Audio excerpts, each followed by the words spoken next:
Assalamualaikum warahmatullahi wabarakatuh. Waalaikumsalam warahmatullahi wabarakatuh. Kembali lagi di episode yang ke-18 bersama podcast berpangkat Bawaslu Kabupaten Tasikmalaya. Yang pada kesempatan kali ini perkenalkan saya Imam Waridin selaku staf Bawaslu Kabupaten Tasikmalaya. Bagi teman-teman yang hari ini menonton, silakan subscribe terlebih dahulu akun YouTube Bawaslu Kabupaten Tasikmalaya. Tak lupa juga silakan follow Instagram, kemudian Facebook dan Twitter media sosial Bawaslu Kabupaten Tasikmalaya. Alhamdulillahirabbil alamin, pada kesempatan yang hari ini luar biasa untuk podcast berbakat yang ke-18 bagi sahabat-sahabat Bawaslu Kabupaten Tasikmalaya. Di sini telah hadir narasumber yaitu Bapak Ahmad Aziz Firdaus selaku Kordip SDM dan organisasi dan Diklat. Nah, yang hari ini mungkin tahapan yang sudah berjalan yaitu khususnya pada rekrutmen pengawas TPS. Untuk selanjutnya ada hal-hal yang memang harus diketahui oleh publik terkait rekrutmen pengawas TPS ini. Maka dari itu cukup kompeten yang memang membidangi PIC dari rekrutmen pengawas TPS yaitu Bapak Ahmad Aziz Firdaus. Assalamualaikum Pak Aziz, mungkin sudah lama. Waalaikumsalam, dan sudah lama tak tampil juga di podcast berbakat. Iya. Bagaimana kabarnya? Alhamdulillah sehat. Alhamdulillahirabbil alamin. Nah, mungkin ada hal-hal yang memang harus dipertanyakan agar publik pun menjadi mengetahui terkait tahapan-tahapan dalam rekrutmen pengawas TPS. Yang pada kesempatan ini kita akan membahas mengenai pertanyaan tugas dan wewenang pengawas TPS di Pilkada serentak. Apakah berbeda antara pemilu dan pilkada kemarin tahun 2024? Ya. Oke, terima kasih. Jadi bicara soal TPS ya, pengawas TPS. Pada prinsipnya tidak ada perbedaan ya antara PTPS pada saat pemilu tahun 2024 pada pemilihan serentak tahun 2024, baik dari sisi tugas, kewajiban, dan kewenangannya. Nah, tapi sebelum pada lebih detail soal tugas, kewajiban, kewenangan pengawas TPS ini, jadi harus disampaikan dulu bahwa TPS itu kan tempat sakral, Ya. tempat sakral di mana tempat muara dari seluruh proses tahapan pemilihan ya, pilkada serentak tahun 2024, mulai dari persoalan daftar pemilih, kemudian masuk pada soal penetapan calon, kemudian masuk pada kampanye, ya, soal logistik, soal surat suara, ya, kemudian soal sebelum penghitung, ya, kemudian hari H penghitung dan rekapitulasi. Ya, jadi TPS ini sekali lagi tidak sebatas soal kita melihat ukuran 10x8 meter, tapi melihat TPS ini sakral karena muara dari segala proses pemilihan, ya, sehingga pada ujungnya adalah tidak sebatas ekspresi masyarakat hadir kemudian menentukan pilihan semata, tapi lebih dari itu TPS itu tempat menjamin atau menjamin hak seluruh warga masyarakat, seluruh pemilih ya, atau hak pengawet dari segala hak yang melekat pada diri masyarakat, rakyat sebagai warga negara yang kalau jika dikonversi ya, angka kemudian suara itu pada sosok gitu ya, pada orang yang akan dipilih nantinya pada jabatan pemerintahan. Nah, sehingga itu yang harus kita lihat terkait dengan persoalan TPS. Tidak kita hanya sebatas membaca di situ ada KPPS, di situ ada pengawas TPS, di situ ada saksi, gitu ya. Nah, tapi harus lebih jauh melihat TPS ini, ya, tidak semata soal bagaimana melaksanakan penyelenggaraan dan tidak sesuai aturan semata, tapi kita melihat bahwa betul-betul harus terjaga hak masyarakat, gitu ya, dalam menentukan pilihannya di TPS. Maka tidak ada perbedaan antara pemilu PTPS pemilu 2024 dengan pemilihan serentak 2024. Misalkan tugas dari PTPS itu kan bukan pencegahan baik sebelum pelaksanaan pungut, ya, kemudian masuk pada pungut hitung, pada pungut, kemudian hitung itu melakukan upaya pencegahan mulai sejak 23 hari sebelum hari itu dia bekerja, ya. Nah, kemudian ya tentu melakukan pengawasan sebelum pungut hitung, pada saat pungut hitung dan sesudahnya, misalkan memastikan pergerakan surat suara pasca pemilihan. Atau misalkan tugas saya juga mengawasi pada pelaksanaan hari H pungut hitung. Misalkan memastikan bahwa TPS dibuka pada pukul 7. Nah, itu diantara soal tugas misalkan. Soal wewenangnya misalkan menyampaikan keberatan, ya.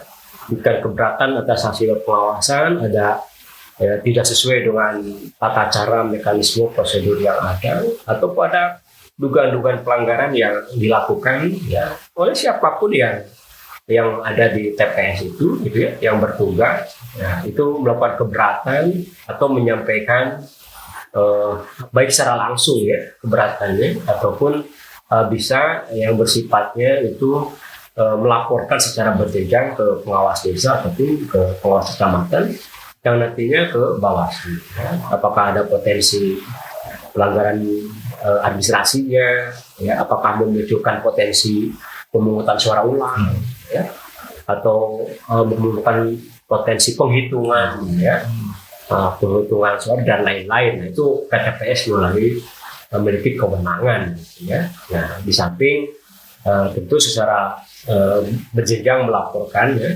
ke Bawaslu ujungnya, ya, atau PTPS itu berwenang menerima sertifikat, ya, berupa salinan hasil, ya, hasil dari seluruh rekapitulasi baik pemilihan gubernur ataupun pemilihan bupati, wakil bupati pada pemilihan serentak 2024. Jadi tidak ada perbedaan, bisnisnya sama.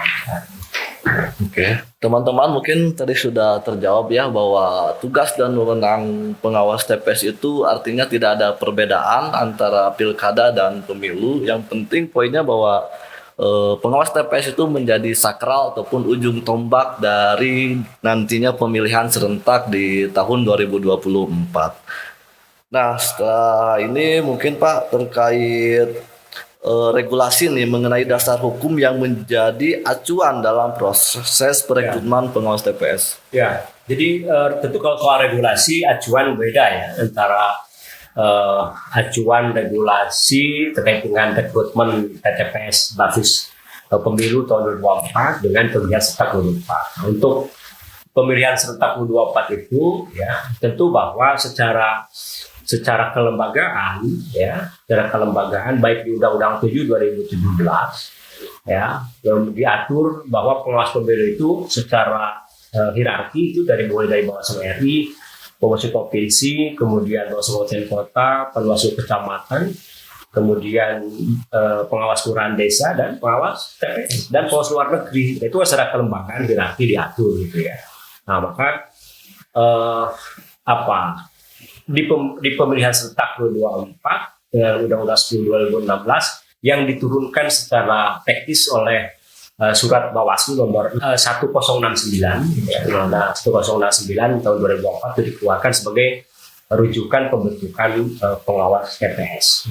Itu menjadi rujukan. Di situ sudah dijelaskan mekanismenya, kemudian metodenya juga itu sudah ada kan gitu. Itu terkait dengan soal rujukan. Jadi Bawaslu Kabupaten Kota itu melakukan pembentukan rekrutmen PTPS yang itu kan didelegasikan, diamanatkan kepada kewenangannya ada di Panwaslu kecamatan. Tapi harus dilihat ini satu bagian itu yang tidak terpisahkan secara hierarki. Meskipun kewenangannya ada di Panwaslu kecamatan, tapi tetap bahwa Bawaslu hadir untuk sejauh mana rekrutmen PTPS ini dilaksanakan.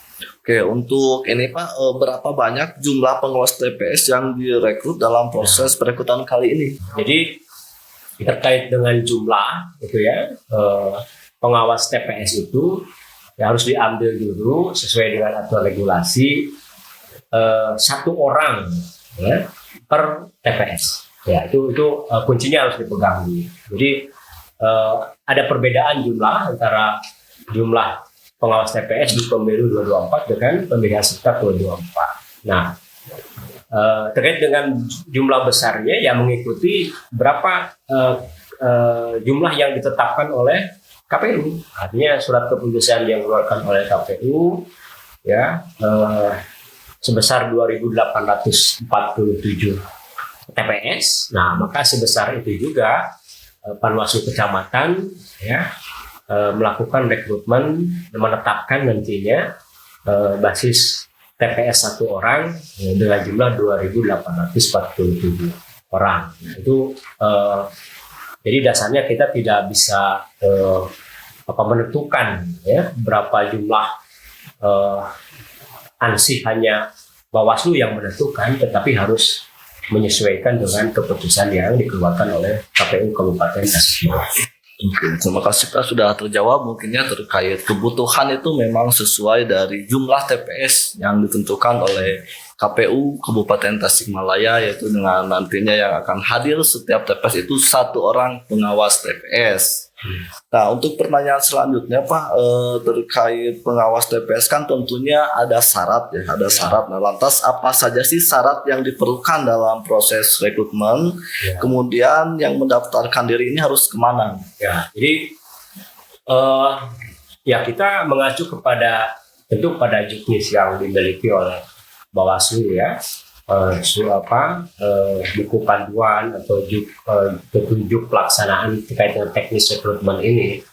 Jadi syaratnya itu dilihat dari sisi yang bersifat administratif ya, bersifat administratif. Jadi melihat juknis atau mempersiapkan seorang PTPS itu harus dilihat satu soal keterpenuhan administratif. Ya. Administratif ini misalkan usia minimal 21. Nah, minimal 21. Nah, kemudian berpendidikan minimal SLTA gitu ya, ijazah. Nah, kemudian berdomisili di wilayah Kabupaten Tasikmalaya gitu ya, basis kabupaten kota, kemudian non partisan, kemudian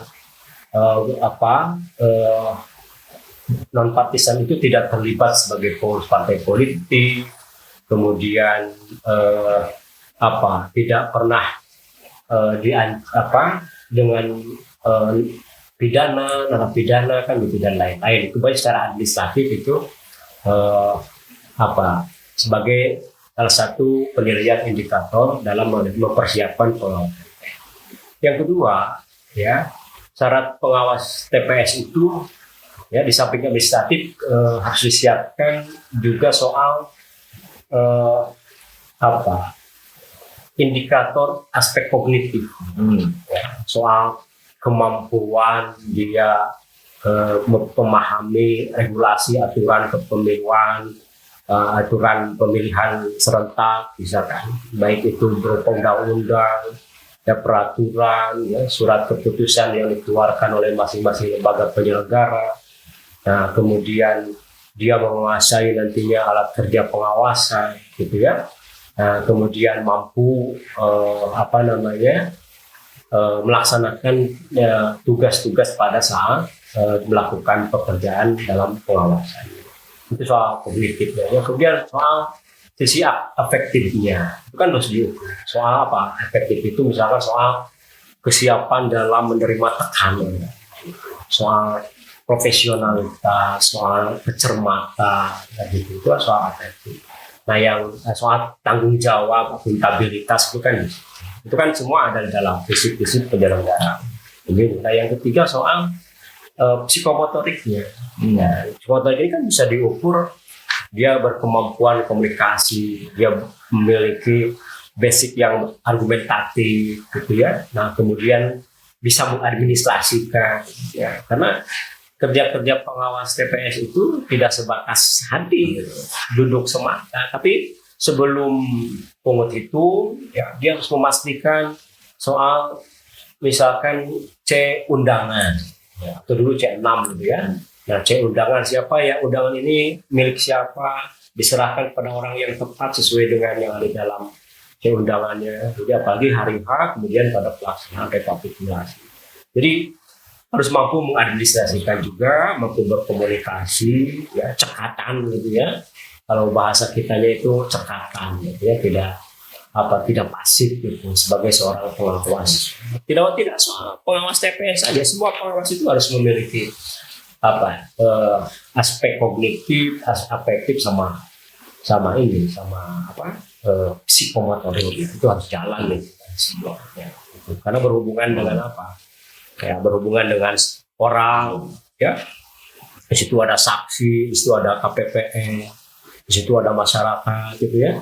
Nah, tentu ada partai politik, ya, semuanya kan fokus pada TPS, pengawas TPS itu. Jadi syaratnya itu tadi dari sisi administrasi, ya, itu harus terpenuhi terlebih dahulu. Ya. Misalkan tidak terlibat parpol, gitu ya, pengurus partai politik, tidak terlibat dari historis pada tim kampanye dan lain-lain. Nah, itu mungkin teman-teman syarat penting untuk menjadi pengawas TPS, yang mana bukan hanya sebatas administrasi, akan tetapi proses dari komunikasi dan kecakapan dari pengawas TPS itu sendiri. Nah, di mana sekarang mungkin Pak sudah berjalan tahapan dalam proses rekrutmen pengawas TPS, mungkin terkait timeline nih Pak, proses rekrutmen ini dimulai dari pendaftaran sampai nanti tes dan pelantikan itu tanggal berapa sih? Kemarin jadi dalam melihat timeline itu kan satu sosialisasi, ya.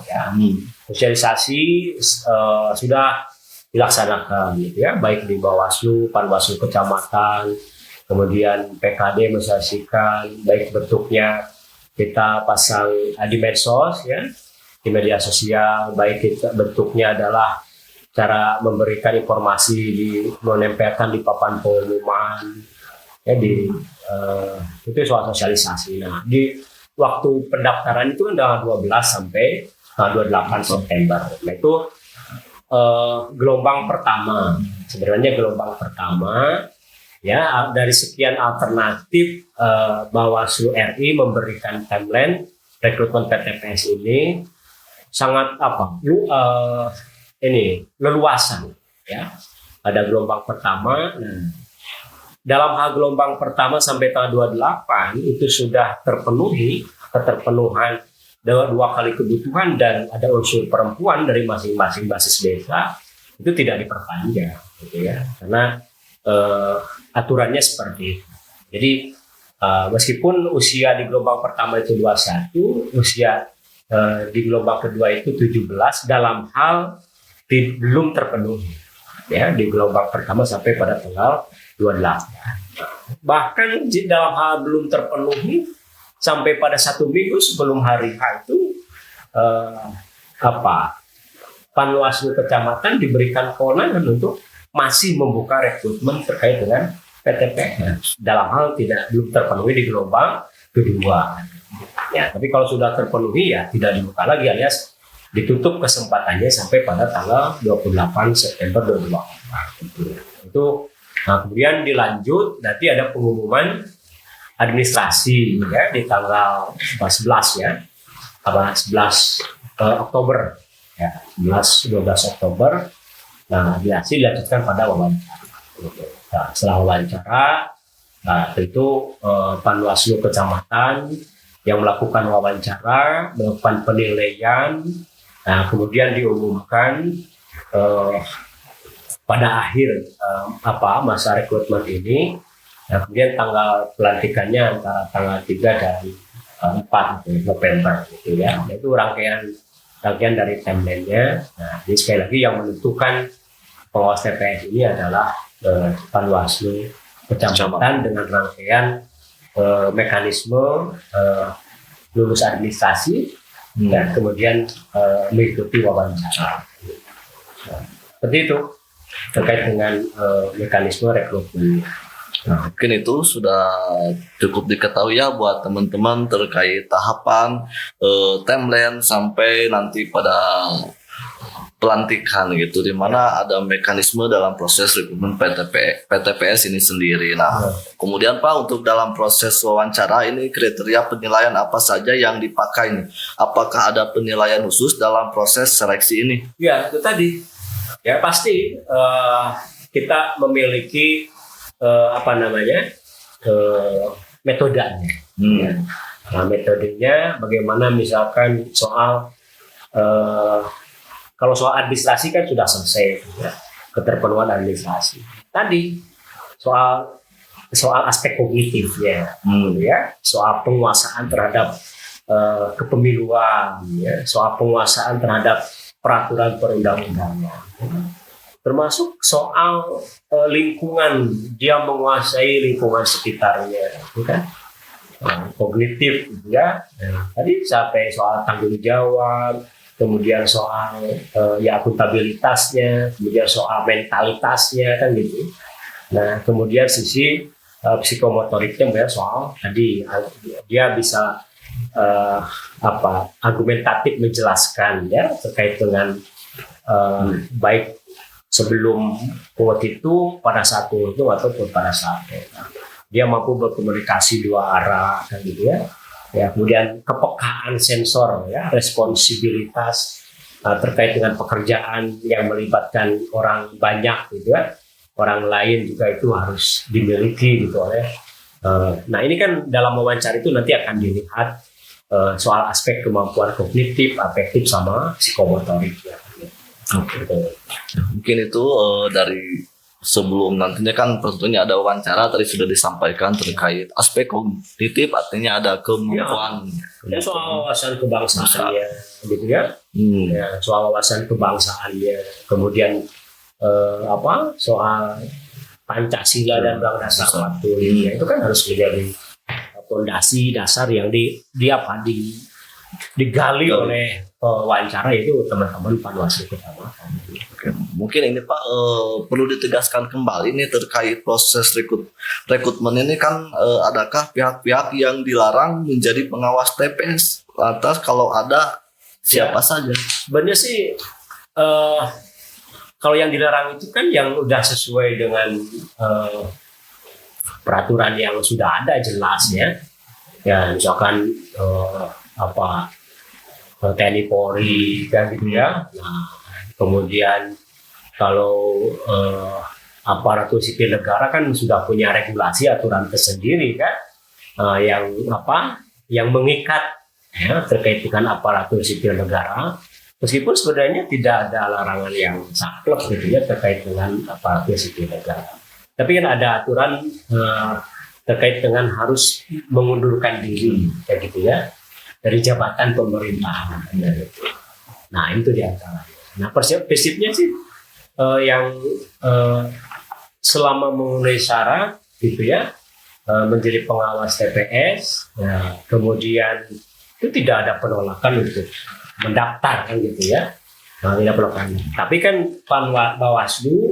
Panwaslu Kecamatan memiliki kewenangan untuk menilai, nah, sehingga yang terpilih, yang ditugaskan menjadi pengawas TPS itu betul-betul clear, ya, betul-betul bersih, meminimalisir potensi adanya ya baik soal status gugatan atas status pengawas TPS-nya, gitu ya. Misalkan pernah jadi pengurus partai politik, kan gitu ya. Nah itu kan jangka waktunya 5 tahun gitu. Harus lepas dari kalau sudah pernah menjadi pengurus partai politik baru 5 tahun. Gitu. Nah itu tuh diantaranya. Maka soal yang dilarang-larang ini sebenarnya sih sesuai yang sudah diatur jelas ya larangannya bagi seorang pengawas pemilu ataupun misalkan pengawas TPS. Nah, ini untuk ini Pak, bagaimana nih kita Bawaslu memastikan calon pengawas TPS ini memiliki spesifikasi yang dibutuhkan atau kualitas seorang pengawas yang diharapkan? Ya, itu tadi. Satu, harus clear mulai dari soal administrasinya. Nah, kan gitu ya. Nah, kan diharapkan itu kan tidak hanya pada persoalan kinerja semata, ya, tapi mulai dari hulu sampai hilirnya, ya, mulai dari dia mendaftar, ya, kemudian betul tidak misalkan pendidikannya minimal ijazah SLTA, betul enggak bahwa umurnya itu minimal 21 gitu ya, tidak kurang, ya. Kalau lebih kan tidak apa-apa kan gitu. Nah, kemudian betul tidak domisilinya basis kabupaten kota atau basis desa di wilayah setempat dan lain-lain gitu ya. Ini juga harus dipastikan. Jadi kemudian dalam memilih menentukan pilihan Panwaslu kecamatan atas pengawas TPS yang mau ditugaskan, ya betul-betul mempertimbangkan aspek objektivitas, gitu ya. Nah, aspek jadi lebih menilai dulu seobjektif mungkin sumber daya manusia calon pengawas TPS, baik dari si administrasinya, kemampuan kognitifnya, kemampuan afektifnya, ataupun kemampuan dari si psikomotoriknya. Nah, sehingga ketika dia bertugas, ketika dia terpilih, ditetapkan bertugas, dia tidak ada persoalan. Di kemudian hari pasca dia dalam menjalankan tugasnya. Pun demikian dengan setelahnya, ya, dengan selesai. Kenapa? Karena mau KPPS, mau pengawas TPS gitu ya, ya nantinya kalau ada sengketa di Mahkamah Konstitusi, nah bisa jadi gitu mahkamah itu meminta gitu, ya, meminta dihadirkan misalkan seorang pengawas TPS ya atas potensi materi atau bahan sengketa yang ada dalam di TPS itu, misalkan yang melibatkan TPS. Maka di situ perlu kehati-hatian di dalam menentukan objektivitas dari menentukan calon pengawas TPS. Nah, untuk pertanyaan selanjutnya, Pak, terkait mengenai perekrutan ini, apakah masyarakat dapat terlibat dalam mengawasi prosesnya? Bagaimana caranya kalau terlibat? Jadi prinsipnya, ya, partisipasi masyarakat harus terlibat itu bukan hanya pada fokus di pengawasan rekrutmen TPS semata, tapi mulai dari awal, ya, mulai misalkan di pemilu, pasca pemilu, gitu ya, partisipasi dalam hal DPT. Nah, tentu secara mekanisme dalam hal nantinya Panwaslu kecamatan sudah mengumumkan yang lulus administrasi, gitu ya. Nanti juga ada di timeline ada masa tenggang terkait dengan tanggapan masyarakat. Boleh ya masyarakat menyampaikan ke Bawaslu atau ke Panwaslu kecamatan, baik secara hadir langsung ataupun bersurat, ya, untuk sama-sama memastikan bahwa calon pengawas TPS itu ya betul-betul sesuai dengan peraturan perundang-undangan dan sisi administrasi dan maksudnya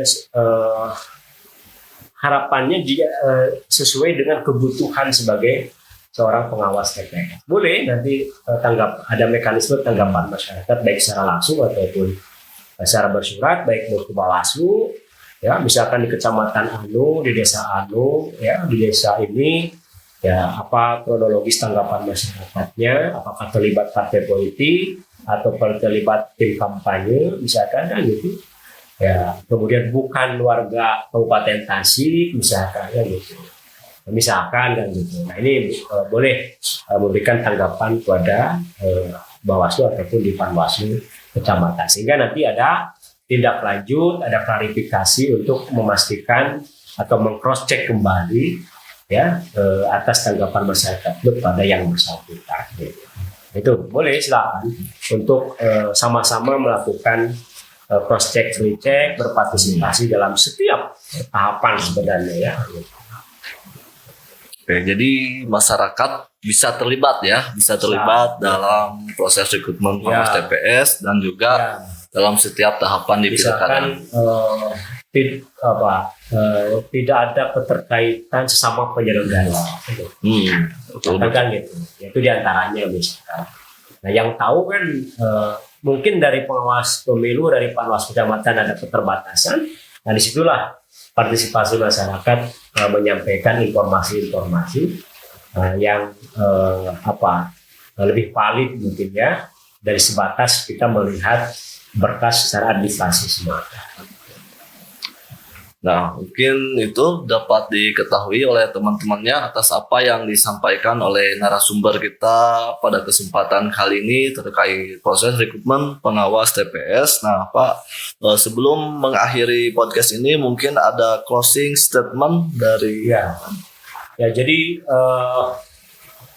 menghadapi proses pemilihan serentak tahun 2024 ini, ya baik kepada seluruh penyelenggara di Bawaslu, Panwaslu kecamatan, gitu ya, pengawas desa, kemudian di KPU-nya, di PPK-nya, PPS, sampai pada nantinya terbentuk PTPS dan KPPS.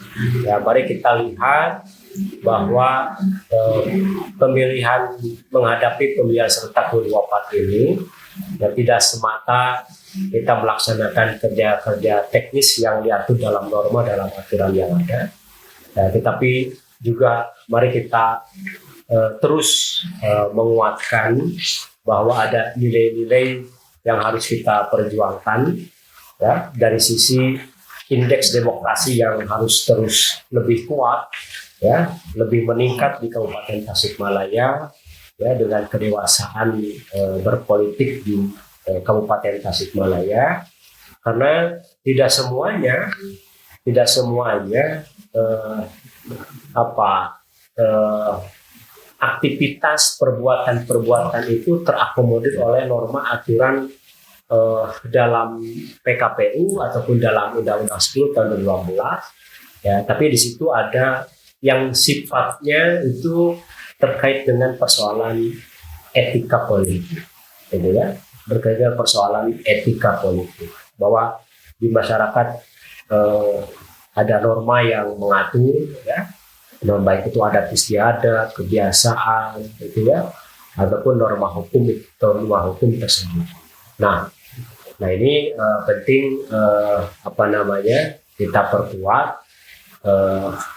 tidak hanya sebatas menjalankan norma-norma teknis, norma-norma aturan semata, yang situ ada aturan teknis gitu ya. Nah, tapi ada hal yang harus kita perjuangkan dari sisi indeks demokrasi ya, misalkan soal partisipasi masyarakat, bagaimana masyarakat tidak apatis atau tidak brutal juga gitu ya.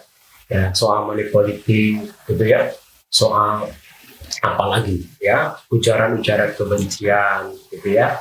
Ya, penting untuk sama-sama melihat aturan terlebih dahulu, bagaimana menilai secara objektif ya, dikaitkan dengan persoalan norma aturan yang ya, gitu. Kadang kan tidak semuanya asumsi publik terhadap sebuah persoalan itu ya, ketika kita harus mematuhi aturan yang ada ya, ternyata misalkan bukan salah satu dugaan atas pelanggaran yang ada, maka gitu. Nah, jadi sekali lagi tentu partisipasi dari masyarakat sangat dibutuhkan, ya, mau sifatnya itu melakukan upaya pencegahan, mau sifatnya itu mensosialisasikan kembali atas kepahaman atas regulasi aturan yang ada, atau sifatnya melaporkan gitu ya, melaporkan ke Bawaslu gitu ya, nah, dengan disertai dengan bukti-bukti yang ada. Gitu. Jadi Bawaslu terbuka untuk seluruh warga masyarakat Kabupaten Tasikmalaya 24 jam ya, di kantor Bawaslu, di kantor sekretariat Bawaslu, ya, dalam hal yang memberikan atau menerima baik bentuknya laporan ataupun sama-sama untuk duduk bareng memberikan informasi terkait dengan persoalan regulasi dalam menghadapi pemilihan serentak tahun 2024. Terkait dengan harapan-harapannya kepada semua pihak, ya, termasuk pada partai politik, ya, tim paslon, ya, gitu ya. Nah, itu. Ya, terima kasih kepada Bapak Ahmad Aziz Firdaus yang pada kesempatan di podcast kali ini yang sudah menyampaikan informasinya, menyampaikan hal-hal yang memang sangat penting kepada teman-teman semuanya dapat diketahui. Tadi juga terkait proses rekrutmen pengawas TPS mulai dari sosialisasi, kemudian pendaftaran secara administrasi itu menjadi dasar penting gerbang awal untuk menjadi pengawas TPS. Tadi sudah disampaikan terkait tahapan selanjutnya itu wawancara, penetapan yang sampai akhirnya nanti yaitu pelantikan. Bahwa proses pengawas TPS, rekrutmen pembentukan yang memang dilakukan di pengawas kecamatan. Nah, kemudian juga terkait partisipasi masyarakat itu menjadi penting gitu, adanya peran aktif dari masyarakat dalam proses pengawasan di setiap tahapan pilkada termasuk di rekrutmen pengawas TPS. Nanti juga akan ada tanggapan-tanggapan masyarakat yang silakan itu bisa disampaikan baik itu dari di kecamatan ataupun ke Bawaslu sebagaimana tadi yang telah disampaikan oleh narasumber kita yang bertanggung jawab dalam proses rekrutmen pengawas TPS, yaitu Bapak Ahmad Aziz Firdaus selaku Koordinator Divisi Sumber Daya Manusia, Organisasi dan Pendidikan Pelatihan. Mungkin itu yang dapat kami sampaikan dalam podcast yang ke-18. Semoga apa yang disampaikan ini bisa bermanfaat bagi penonton di podcast Berbakat. Jangan lupa subscribe kembali terkait podcast Berbakat kali ini. Dan saya selaku host, mohon maaf bila ada kata yang tidak berkenan. Mohon pamit undur diri. Wassalamualaikum warahmatullahi wabarakatuh.